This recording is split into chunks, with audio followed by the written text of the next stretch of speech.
이렇게 만나뵈서 반갑습니다. 이번 시간에는 저번 시간에 이어서 진도별 OX 문제 제4회 우리가 또 진도 나가보도록 하겠습니다. 자, 먼저 펜을 정리하고요. 그 다음에 4회입니다. 자, 1번 문제부터 보도록 하겠습니다. 1번 1948년 정부조직법에 의해 내부부 산하의 치안국이죠. 치안국 개편되면서 경찰은 보조기관으로서 그 업무를 시작하였으며 이 치안국 체제는 치안본부 개편 후 1991년 경찰청 내무외청이 독립할 때까지 유지되었다. 그런데 틀렸죠. 1974년 8월 15일 문세강의 박정희 대통령 저격 사건을 계기로 해서 그해 12월 24일 날 치안본부로 개편됩니다. 이때까지 치안국 형태가 되는 거죠. 그리고 91년 경찰법 제정되면서 우리 경찰행정관청으로서 경찰청 시대가 됩니다.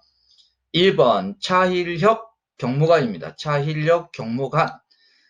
이거는 산을 항상 연상해야 돼요. 산에 올라갈 때 우리가 숨을 쉬기 힘들죠. 그래서 허헉거린다 그래서 혁에서 헉 이렇게 연상 지으면 됩니다. 그래서 항상 산을 연상해야 돼요. 산. 6.25 전쟁 중 빨치산 소탕의 지역이다. 빨치산들이 산에 있었죠. 그리고 공비들의 근거지가 될 수 있는 사찰을 불태우는 상부의 명령에도 불구하고 사찰, 많은 절들이 산에 있죠. 산. 상부의 명령에도 불구하고 하엄사, 천원사 등 우리 문화재를 수호한, 그렇죠. 호국경찰, 대간첩 작전 수행했죠. 호국경찰.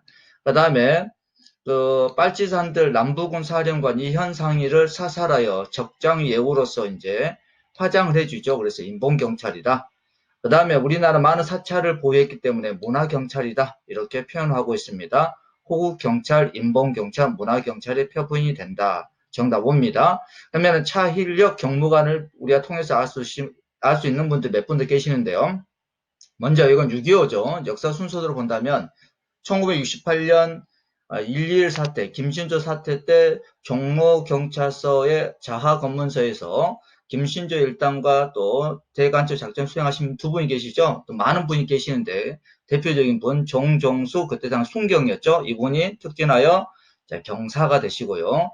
그 다음에 최규식 그때 당 총경이었는데 지금 경무관이죠. 그래서 정종수, 그다음 최규식 경무관 두 분입니다. 이분들은 대간첩 작전 수행했기 때문에 호국경찰 이렇게 표현합니다.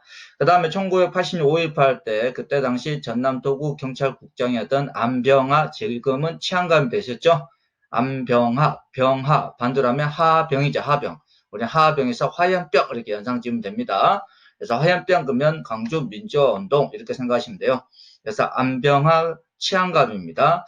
이분은 현재 민주경찰 표본이다. 그 다음에 민주경찰의 표본이다. 인본경찰 표본이다. 이렇게 이제 말을 많이 하시죠. 오케이. 그래서 여러분들이 이제 시험 합격하시고 인재개발원에 가시게 되면 안병하 홀이 있습니다. 강당이 있어요. 자, 꼭 합격하셔서 가보시기 바랍니다. 다음 3번. 69년 경공법을 제정했죠. 그러면서 우리 경찰의 치안총감, 치안정감, 경정, 경장 4계급 신설했습니다. 그 다음 1급지 서장을 경감에서 경장으로 격상하였다. 맞죠? 그렇다면 치안정감, 쓰리스타는 언제 만들어집니까? 1979년 경찰대 설치법 제정되면서 그때 당시 이제 경찰대 학교장님으로 치안정감이라는 계급을 만듭니다. 그때 이제 79년도 경공법을 개정을 하면서 치안정감 계급을 만들어요.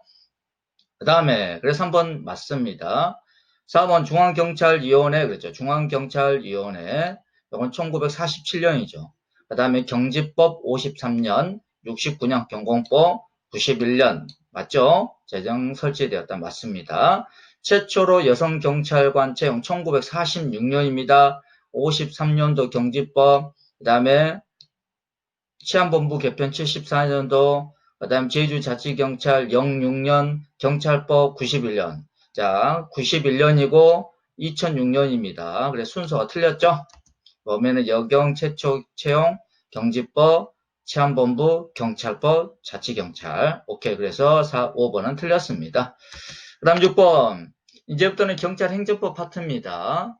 자, 법률의 일정한 행위를 일정한 요건하에 수행하도록 수권이라는 것은 한자로 권한을 주는 겁니다. 권한을 주는 개별적인 근거 규범이 없으면 경찰기관은 자기의 판단에 따라 독단적으로 행위할 수 없다. 이걸 법률 우위가 아니고 법률 유보의 원칙이랍니다.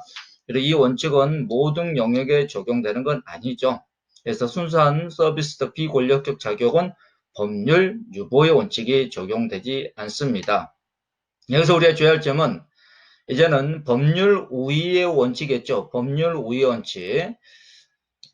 모든 우리 경찰기관의 작용은 법률보다 아래에 있다는 겁니다. 그래서 법률에 위배돼서는 안 된다. 그래서 우리 경찰 모든 작용, 권력적, 비권력적 작용할 것 없이 모든 작용은 법률의 아래에 있다. 즉, 그 경찰 작용을 제약하는 법률의 규정에 위반해서는 안 된다. 법률 취지에 접촉돼서는 안 된다. 이렇게 표현하는 게 법률 우위 원칙입니다. 이때 법률에는 법률, 그 다음에 법규 명령, 플러스 간수법 등 불문법 전부 다 해당돼요. 근데 이제 법률 유보의 원칙에서 법률은 법률 플러스 법규 명령 등 형식적 법규만 해당되고, 즉 성문 법규만 해당되고 불문 법규는 해당되지 않는다는 겁니다. 다시 한번 정리합니다. 법률 우위의 원칙에서 법률은 법률, 법규 명령 등 성문 법규 플러스 관습법 등 불문법 다 해당됩니다.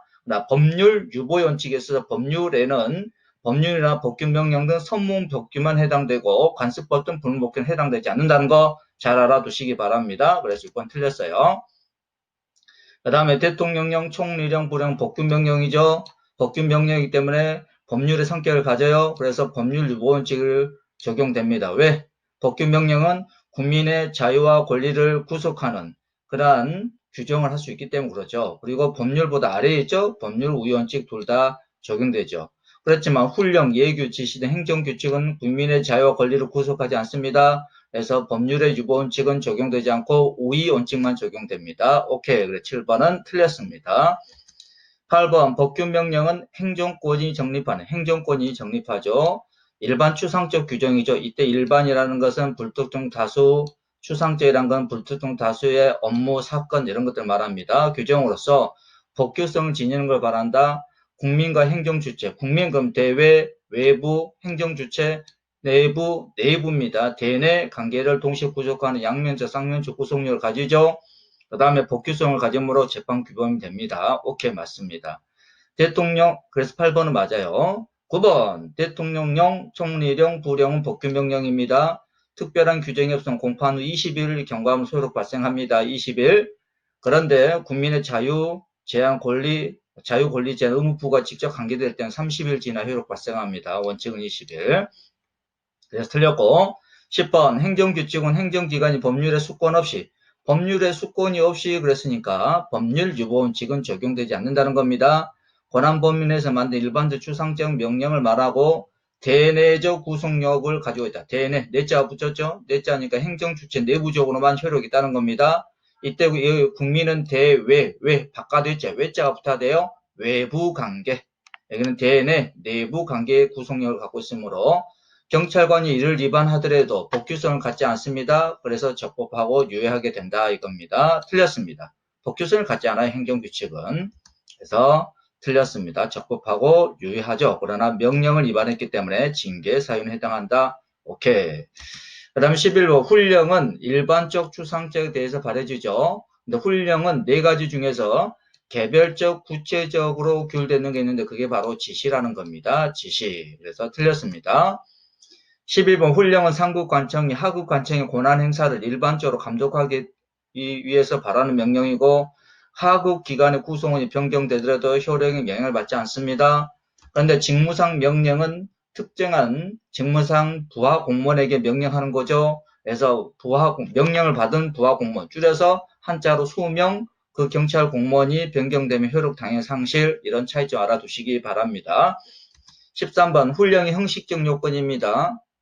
훈련권이 있는 상급 관청이 발할 것, 하급 관청의 권한 내의 사항이어야 됩니다. 직무상 독립한 업무가 아니어야 된다는 겁니다. 속하는 사항이 아니라는 겁니다. 그 다음에 14번 훈령의 내용이 실, 명, 적, 타 해야 된다. 실명적다. 적법이라는 건 상위 복귀에 저촉돼서는 안 된다. 타당이란 공익에 적합하라 이런 뜻이죠. 공익에 적합하라. 이거는 실질적 요건이죠. 훈령의 내용과 관련된 요건입니다. 하급 관청은 실질적 요건에 관하여 심사권이 없다. 그러나 형식적 요건에 관해서는 하급 관청은 심사권이 있다. 이런 차이점 알아두시기 바랍니다.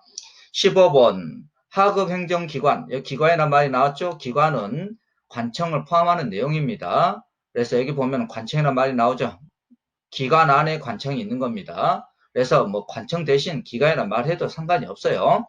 하급 기관은 서로 모순되는 둘 이상의 상급 관청의 훈련 경합할 때는 주간 상급 관청, 그렇죠. 주간 상급 관청이 서로 상하 관계있네? 그러면 직근 상급 관청, 바로 위 상급 관청 훈령에 따른다 그랬어요. 맞죠? 근데 우리 간부 시험에 주간 상급 관청이 불명확할 때는 뭐 주간 쟁의 방법으로 해결합니다. 주간 쟁의 방법으로 해결한다 그랬어요. 이때 둘 이상의 상급 관청 훈령이 경합할 때 주간 쟁의 방법을 해결한다 라는 식으로 간부시험에 나왔어요. 틀렸다. 자, 주간 쟁의 방법은 주간 상급 관청이 불명확할 때 하는 겁니다. 오케이. 15번 맞았고요. 그 다음 16번 비례 원칙 나오죠. 비례 원칙, 세부 원칙은 적필상이죠. 헌법 37조 2항, 그 다음에 경제법 1조 2항을 들 수 있고 비례 원칙에 예배되지 않게 해서는 세부 원칙인 적필상의 요건 중 적어도 어느 하나 요건을 충족해야 된다. 땡. 적필상 모두 다 요건을 갖춰야 된다. 그럼 적합성의 원칙이란 게 뭐냐 이게 적합성. 우리 이제 행정경찰은 주된 임무가 사회 공공의 안녕과 질서에 대한 위험 방지이기 때문에 공공의 안녕과 질서에 대한 침해 또는 그 위험을 단속하기 위해 가장 적합한 수단을 선택하라.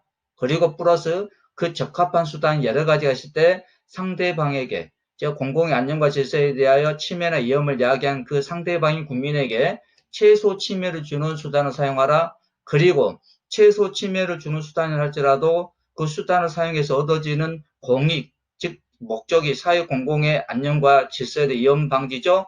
이게 상대방이, 즉 경찰권이 발동되는 상대방인 국민에게 발생한 침해보다 더 컸을 때, 공익이 침해보다 더 컸을 때 사용하라. 이게 상당성의 원칙이죠. 수행 가능성의 원칙, 협의의 비례 원칙 이렇게 표현합니다. 필요성의 원칙은 최소 침해 원칙, 그 다음에 적합성의 원칙, 수단의 적절성 이렇게 표현하죠. 세 개를 다 갖춰야 돼요. 그래서 우리가 독일의 속담 중에 뭐 참새를 잡기 위하여 대포를 쏘지 마라. 이 말은 뭐 상당성의 원칙과 관련된 말이다. 이렇게 표현합니다. 그래서 틀렸습니다. 17번 경찰 행정에 관한 의사를 결정할 수 있어요. 의사를 결정할 수 있습니다. 이를 자기 명의로 표시할 권한이 없는 행정기관은 의결기관이라고 해요. 그럼 자신의 명의로 표시할 권한이 있는 기관을 우리는 관청 이렇게 표현하죠. 근데 자신의 명의로 표시할 권한이 없는 기관은 의결기관이라고 여기는 경찰위원회, 승진심사위원회, 경찰공무원인사위원회. 경찰공무원인사위원회는 전문기관이죠. 오케이. 승진심사위원회, 경찰위원회, 뭐 징계위원회, 치안행정위원회, 뭐 이런 것들이 의결기관입니다. 잘 알아두셔야 됩니다. 오케이. 그래서 17번 땡. 그 다음 19번,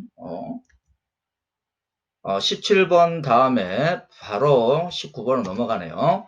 자, 경찰청장은 경찰위원회 동의를 얻어서 국무총리 제청으로 대통령이 임명한다. 이 경우 인사청문회를 거쳐야 되고 청장 임기는 2년이고 중임할 수 없다 그랬죠. 경찰위원회 동의를 얻어서 행장 제청 국무총리 대통령 이렇게 갑니다. 임기는 2년 중임할 수 없다 그랬어요. 우리 경찰학과 관련돼서 이 중임과 관련된 게 딱 두 가지예요. 경찰청장님 그 다음에 제주도지사 소속의 치안행정위원회.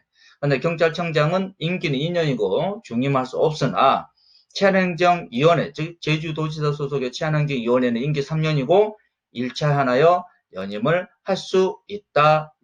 이런 내용들 잘 알아두시기 바랍니다. 오케이. 이렇게 해서 우리가 진도별 OX 4회까지 풀어봤습니다. 여러분들, 이 OX는 여러분들 리마인드하게 한 것입니다. 그래서 7월 달에 저와 함께 진도별 문풀, 진도별 문풀은 동형 모의고사를 풀기 위한 뭐 준비 문제풀이다 생각하시면 되고요. 그 다음에 동형 모의고사로 하는 동형 모의고사집을 하는 동형 모고 문풀 잘 들으시고요. 그 다음에 중경과는 계단 모의고사 마지막 것도 잘 들어서 우리 2차 시험 보고 나서 저와 함께 우리 모두 중견 갑시다. 이상입니다. 오늘도 수고하셨습니다. 충성!